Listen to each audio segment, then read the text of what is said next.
When was the last time you rested? And I'm not talking about coming home from work, sitting on the edge of the couch, watching Netflix. I'm not talking about that kind of rest. I'm talking about the type of rest like you're sitting by an ocean and you hear white noise that emits from the ocean, and froth is between your toes as you gaze at the sunset. That type of rest, which is like a deep, tranquil rest. Excuse me. When was the last time? When was the last time you had that kind of rest? The dismal reality of it is many of us can't afford to rest. So let's talk about it. Before we start, please like, share, subscribe to the channel. The reality of the matter is many people don't know what it feels like to have a deep rest. Many of us are constantly moving, constantly going. The reality of the matter is we never have a shut-off button. Life keeps going. It doesn't stop for us. The working class is working more than ever. We're working more hours. We're reading more emails. We're answering more phone calls when we shouldn't be answering the phone calls.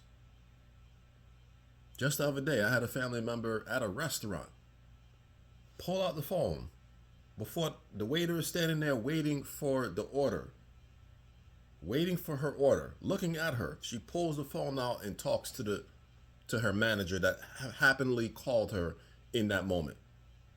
Just so happened to call her in that moment.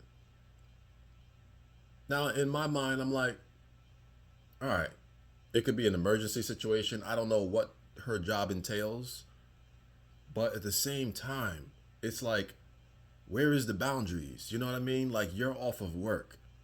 There has to be some form of boundary. And I understand not everyone's job can give you those boundaries. Some people just have to answer their phone, depending on what kind of job you have. I understand that. But what I don't understand is, when is your mental health going to be prioritized in these moments where you just need time for yourself? You need those moments. And the reality is a lot of us, we're getting less and less time to really even understand what our issues are mentally. A lot of us can't even think about what's going on in behind the closed door of our mind, because we're so busy working. We're so busy trying to process the anxiety we feel of the day that we just went through. I mean, some people go through hell on their job, and literally they go through this every single day, 5 days out of the week, with Saturday and Sunday to handle responsibilities and bills and other things that they got to take care of. And let's not even think about grocery prices. Grocery prices are enough to make someone lose their mind. You ever go in the grocery store and start talking to the tangible items on the shelf? Like, I literally had a full-blown conversation with bread the other day.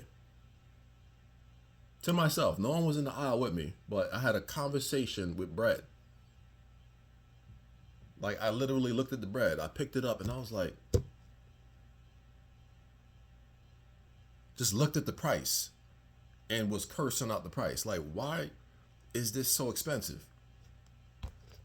Then I went to the coffee creamer because I drink my coffee in the morning. Cussed out the coffee cream prices. I'm like, what is going on with these prices? I've never seen coffee creamer cost so much money. Never. Like, it literally made me want to make my own creamer. Like a YouTube video on how to make coffee creamer. It was that bad. These prices are horrendous, and it's enough for anyone to lose their mind. But this is why people can't rest the working class specifically. A lot of working class people can't rest because everything is skyrocketed in price. Everything. Which in turn makes you have to work more hours at your job, makes you have to get another job. It makes you have to start making some moves. It really does. And what I want you guys to know is you have to start figuring things out. As hard as it is, to sit here and work 2, 3 jobs. I know people would just tell you, oh, you need to do better. You need to do better. But we got to really think of things that can make us do better, even if it takes small steps. Like I said on other videos, what is your passion? What is something that you can monetize? What's your passion? Is YouTube your passion? If so, keep working at it. That's what I'm doing, and it's hard as hell. Sometimes I have nothing to talk about, but I get on here and I talk because I want to be consistent. So apply that same thing that you do at YouTube to all the aspects of your life. You may not be good at it at first, because trust me, I was not good at YouTube in the beginning. Like my first video, I was not as confident. But anything you do and you continuously apply, you eventually will start getting better at what you're doing. We need to have that same mind frame with the other passions that we're thinking about. Ladies, are you good at makeup? Are you good at doing someone's hair? Think about what you may be passionate about and start looking into it. What's the risk? What is the risk? You're already giving most of your time to your employer. You're already giving most of your time to your employer. So why not give that time back to you, back to yourself? Trust me when I say your employer is not going to care about the time you give them. They're only going to care about the effort you give them. What are you doing for this company? That's all they're going to care about. So it's time that we start thinking about ourselves. What are we going to give to ourselves? We see the state of the world. We see what's going on. We see everything around us just seems to be in a negative fluorescent light right now. America, it ain't looking good. It is not looking good. And I don't think anyone can debate me at this point. And if you think America is going good, you must be one of them folk then. That's all I can say, that you must be one of them folk. If you think this country is going good, with all the ICE, all of these things, the big beautiful bill, all of these things happening. You put all of that together, accumulate all these things, and you look at the result of how people are reacting, what's going on around you in your neighborhood, people's aura. When they come outside to check their mailbox, people don't even want to look at you no more. They just want to do what they gotta do and come back in the house or go to work. People are fed up. People are fed up. People are just so damn rude. People don't want to give you the way. Like when they say you're on the road, people don't even look at you to acknowledge you while you're driving around people. You ever stop at a stop sign and someone else on that other intersection going this way, like you're going this way and you're going this way? People don't even acknowledge who should go first. Y'all could both stop at the same exact time. They won't even look you. They'll just go. And it's like, damn.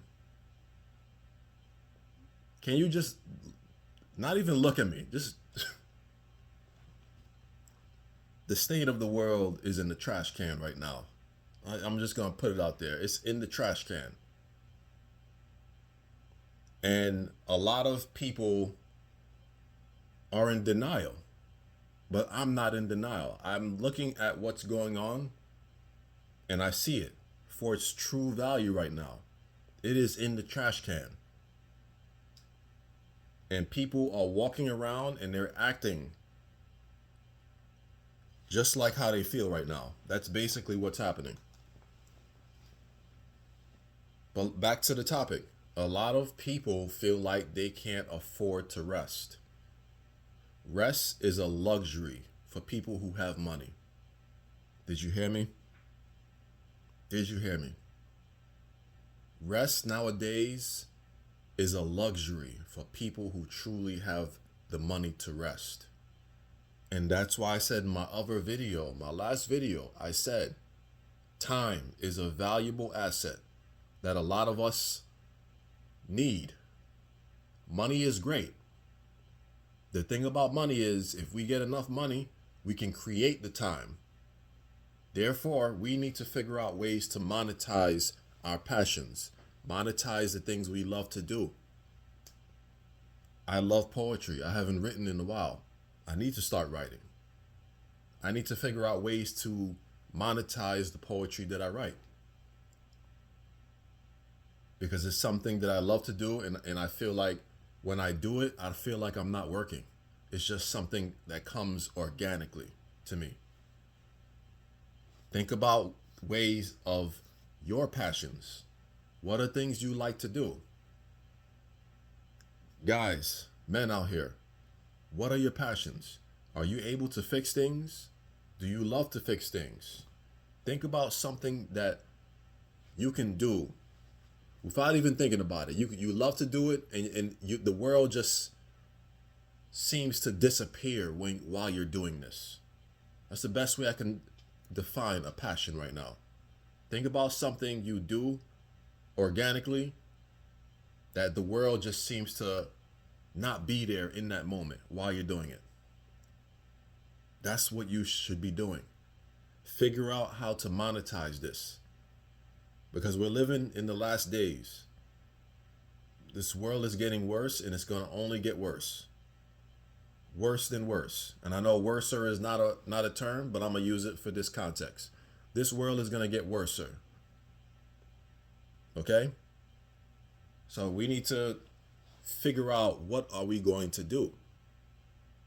If you have children, your children are looking up to you. They're looking at you right now. They're not looking at Trump. They're looking at you. What are you going to do?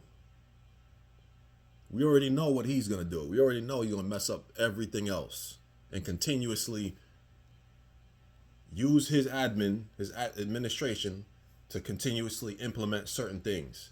That's going to be a detriment to certain people. We know this. He said it right in your face. Right in your face. So he didn't play around in your face because he told you. But that's another... No, I'm not...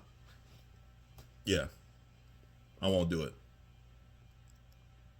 But yeah, what are you waiting for? What are you going to do that makes you feel alive, that you feel like, you know what? I could probably monetize this. I could figure out how I'm going to make money from this.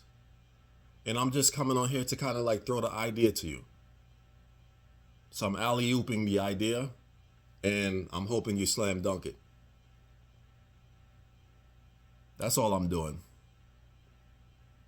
But this is my video, guys. It's a short video. I just wanted to get on here and just speak my mind a little bit.